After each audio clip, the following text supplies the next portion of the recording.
Bismillahirrahmanirrahim. Assalamualaikum warahmatullahi wabarakatuh.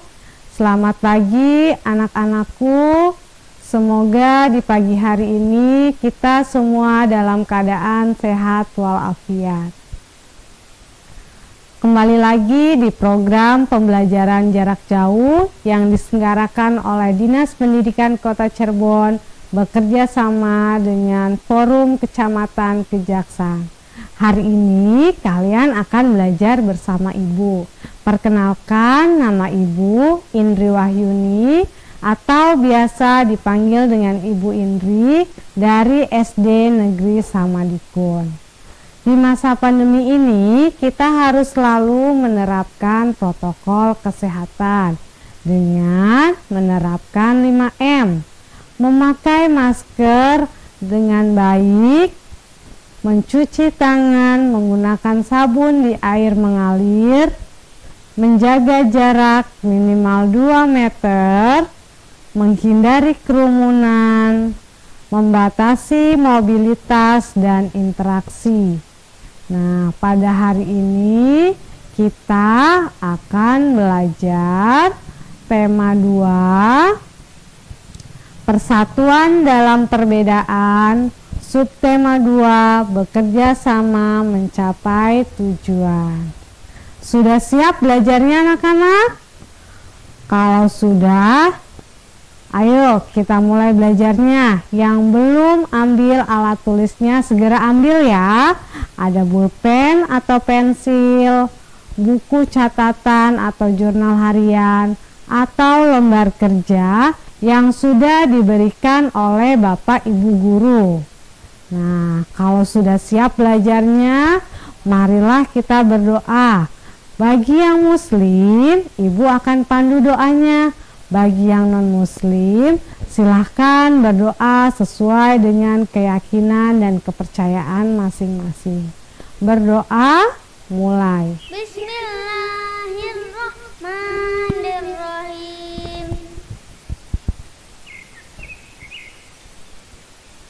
Raditu billahi rabba wa bil islami dina wa bi muhammadin nabiyya wa rasulah.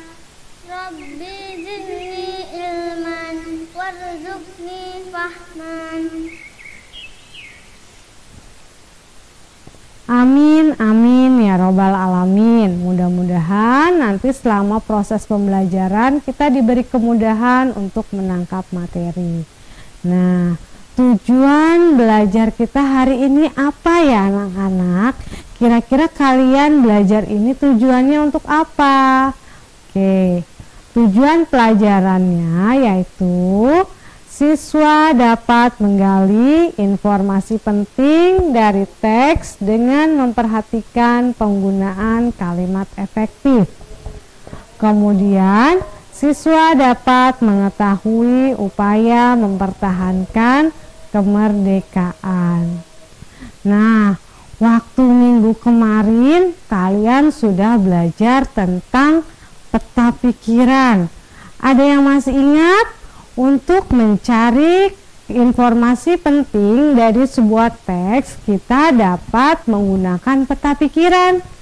Ayo, ada kata tanya apa saja dalam peta pikiran? Coba kalian ingat-ingat lagi ya pembelajaran sebelumnya. Ada kata tanya apa? Mengapa? Siapa? Di mana, kapan, dan bagaimana. Masih ingat tidak arti dari kata tanya ini? Kita ulas lagi ya. Apa adalah kata tanya untuk menanyakan hal atau peristiwa yang terjadi? Mengapa? Kata tanya untuk menanyakan penyebab terjadinya suatu peristiwa. Siapa?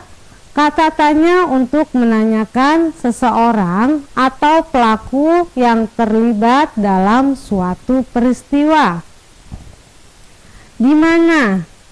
Kata tanya untuk menanyakan tempat terjadinya suatu peristiwa.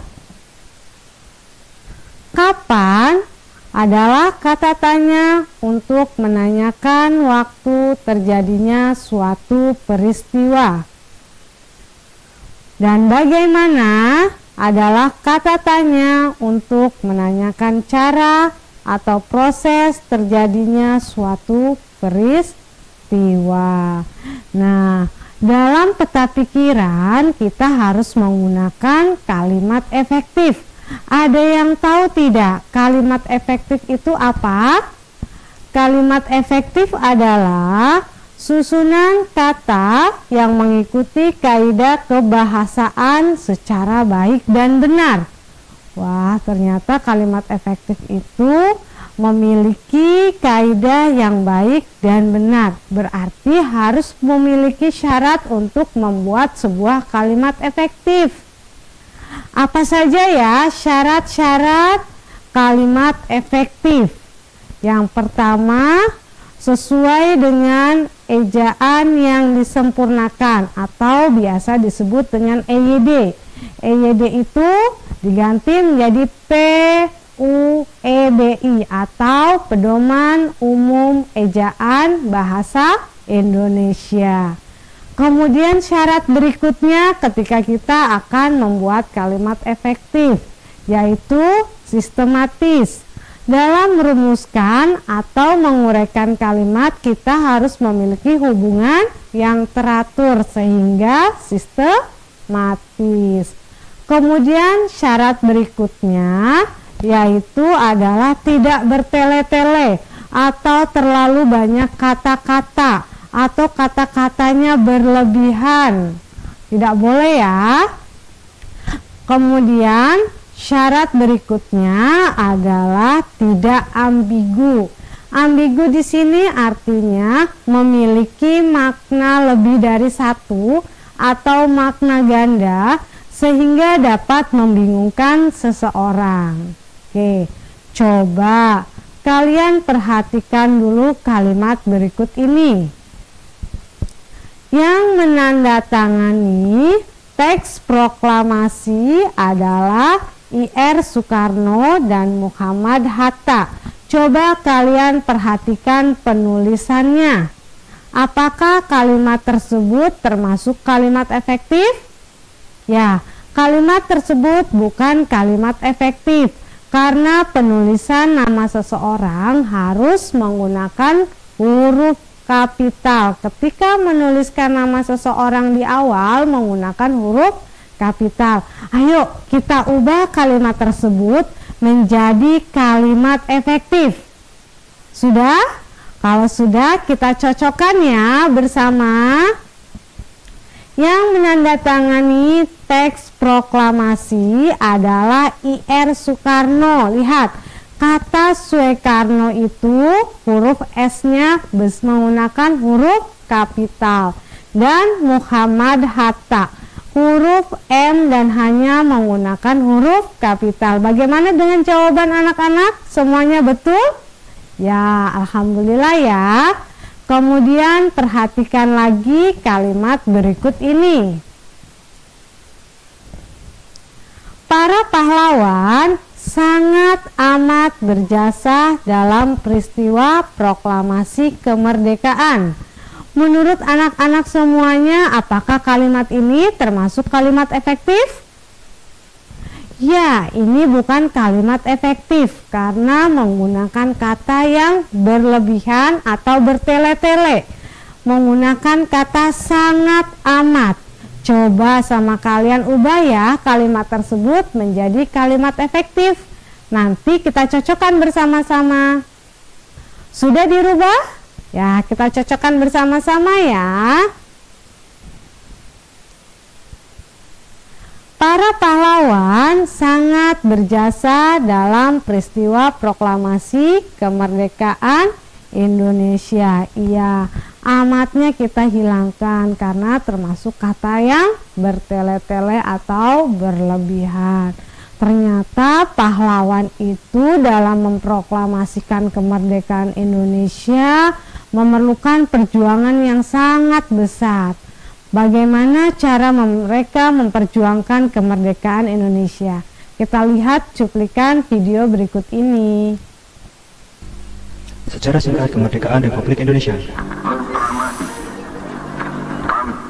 Bangsa Indonesia dengan ini menyatakan kemerdekaan Indonesia.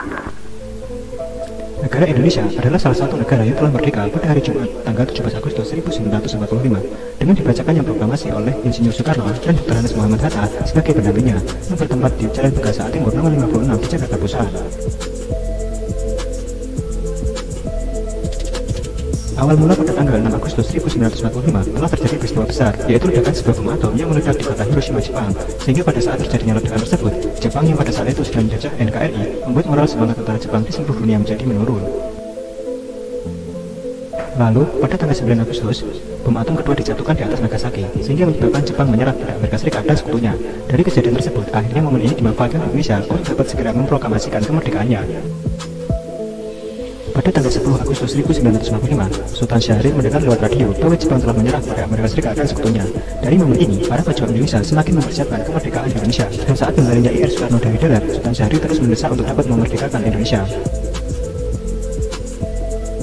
Pada tanggal 15 Agustus 1945, Jepang benar-benar telah menyerah pada sekutu. Akhirnya, pada tanggal 16 Agustus, para pemuda Indonesia membawa Insinyur Soekarno beserta keluarganya dan juga Mahatta ke Linggas Jenglot. Tujuan para pemuda agar mereka berdua tidak dapat dipengaruhi oleh Jepang. Lalu di Jakarta, Bikano dan Mr. Angga Subarjo menyetujui untuk memproklamasikan kemerdekaan Indonesia. Maka diutuslah Yusuf Kuto untuk menjemput Insinyur Soekarno untuk kembali ke Jakarta.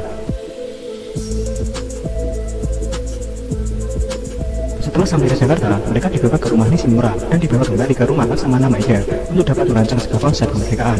Tes proklamasi pun lalu disusun pada dini harinya, yang diketik oleh Sayuti Melik. Pada tanggal 17 Agustus 1945 di pagi hari, di kediaman Soekarno di Jalan Pegasan Timur nomor 56 Jakarta Pusat, tepat pukul 10 WIB dibacakan tes proklamasi dan juga dikibarkan bendera merah putih yang dijahit oleh istri Soekarno, Ibu Fatmawati. Setelah selesai proklamasi dan pengibaran bendera merah putih, sorak bergembira disambut oleh seluruh rakyat Indonesia. Nah, bagaimana cara pahlawan tadi memperjuangkan kemerdekaan Indonesia? Mereka sangat bekerja keras dalam memperjuangkan kemerdekaan Indonesia. Sekarang Indonesia sudah merdeka. Nah, bagaimana cara kita dalam mengupayakan mempertahankan kemerdekaan Indonesia? Yang pertama adalah belajar dengan sungguh-sungguh. Anak-anak, kalian adalah sebagai generasi penerus bangsa, harus belajar dengan sungguh-sungguh supaya Indonesia tidak dibodohi lagi oleh negara lain sehingga Indonesia nanti dapat dijajah. Oke, upaya mempertahankan kemerdekaan yaitu belajar dengan sungguh-sungguh. Anak-anak, kalian adalah sebagai generasi bangsa. Oleh karena itu, kalian harus belajar sungguh-sungguh agar dapat mempertahankan kemerdekaan Indonesia.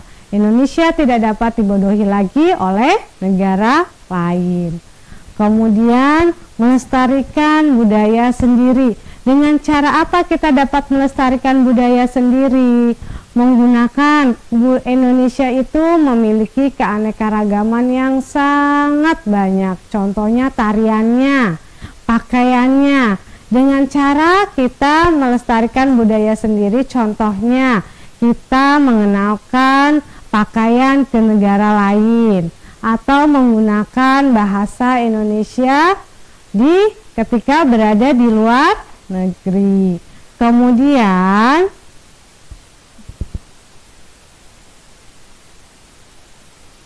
menghormati jasa para pahlawan.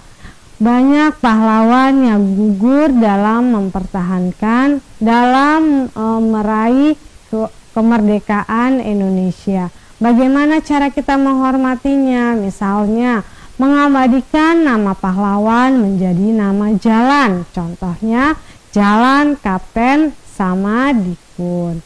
Kemudian, melestarikan budaya sendiri. Tadi sudah ya. menjaga keutuhan bangsa dan negara. Indonesia itu memiliki keanekaragaman yang sangat banyak, misalnya dari segi agama, suku, budaya, dan lainnya. Kita harus selalu belajar untuk menjaga persatuan dan kesatuan. Dan yang terakhir adalah selalu siap membela tanah air. Nah, anak-anak, hari ini tadi kita sudah belajar tentang kata tanya. Kata tanya itu terdiri dari apa, kapan, di mana, bagaimana, siapa, dan mengapa. Kemudian, peta pikiran dapat mempermudah mencari informasi dari teks. Kita dapat menggunakan peta pikiran untuk mempermudah kita dalam mencari informasi dari sebuah teks. Kemudian, syarat kalimat efektif yaitu sesuai dengan EYD, ejaan yang disempurnakan, atau PUEBI, Pedoman Umum Ejaan Bahasa Indonesia. Kemudian sistematis, harus berurutan atau teratur, tidak bertele-tele, atau tidak boros kata, atau tidak boleh berlebihan. Kemudian tidak bersifat ambigu. Ambigu itu adalah memiliki makna lebih dari satu atau makna ganda sehingga dapat membingungkan ke seseorang. Kemudian karena Indonesia sudah merdeka, kita harus selalu berupaya mempertahankan kemerdekaan Indonesia. Dengan cara apa? Belajar dengan sungguh-sungguh, melestarikan budaya sendiri, menghormati jasa para pahlawan, selalu menjaga keutuhan, dan selalu siap menjaga tanah air. Sekian pembelajaran hari ini. Mudah-mudahan apa yang sudah kita pelajari dapat bermanfaat. Kurang lebihnya Ibu mohon maaf. Wabillahi taufiq wal hidayah. Wassalamualaikum warahmatullahi wabarakatuh.